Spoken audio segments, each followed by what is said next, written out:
சில பேருக்கு 2 பல்லுக்கு நடுவில் சின்னதாக தான் கேப் இருக்குது, அதனால் எனக்கு ட்ரீட்மெண்ட் வேணாம், இதே ஓகே தான் அப்படின்னு சொல்லிக்குவாங்க. ஆனால் அந்த பல்லுக்கு ட்ரீட்மெண்ட் பண்ணணும்னு சொன்னது அவங்களோட அழகை மெருகேற்றுறதுக்காக இல்லை, அவங்க ஆரோக்கியத்தை காப்பாற்றிக்கிறதுக்கு. ஏன்னா பல்லு இடுக்கில் சின்னதாக கேப் இருக்கிறதுனால கூட பல்லு ஆரோக்கியம் பாதிக்கப்படுதா? 2 பல்லுக்கு நடுவில் கேப் பெருசாக, அதாவது 2 mm இல்லை அதுக்கும் மேலே கேப் இருக்கும்போது உள்ளே போகிற ஃபுட்டு தன்னால் வாய் கொப்பளிச்சாலே வெளியேறிடும். ஆனால் கேப்பு ஒரு 1 mm இல்லை அதுக்கும் கீழே கம்மியாக உள்ளே போய் அடைச்சிக்கிற ஃபுட்டு நம்ம ஃப்ளாஸ் பண்ணால் மட்டும்தான் வெளியேறும். ஓகே, ஃப்ளாஸ் பண்ணாமல் விடுற பட்சத்தில் அந்த ஃபுட்டை தேடி பாக்டீரியா போகும், பாக்டீரியா அங்கே கேவிடேஷன் உண்டு பண்ணிடும்.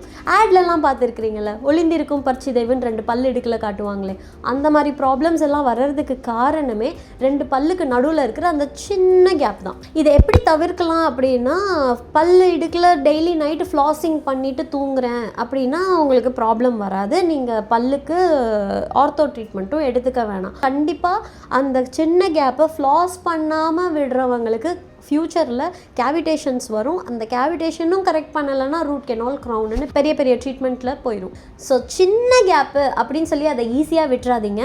அதை ஒன்று ட்ரீட்மெண்ட் பண்ணுங்கள், இல்லைனா மெயின்டைன் பண்ணுங்கள். நீங்கள் எதை பண்ண போகிறீங்க?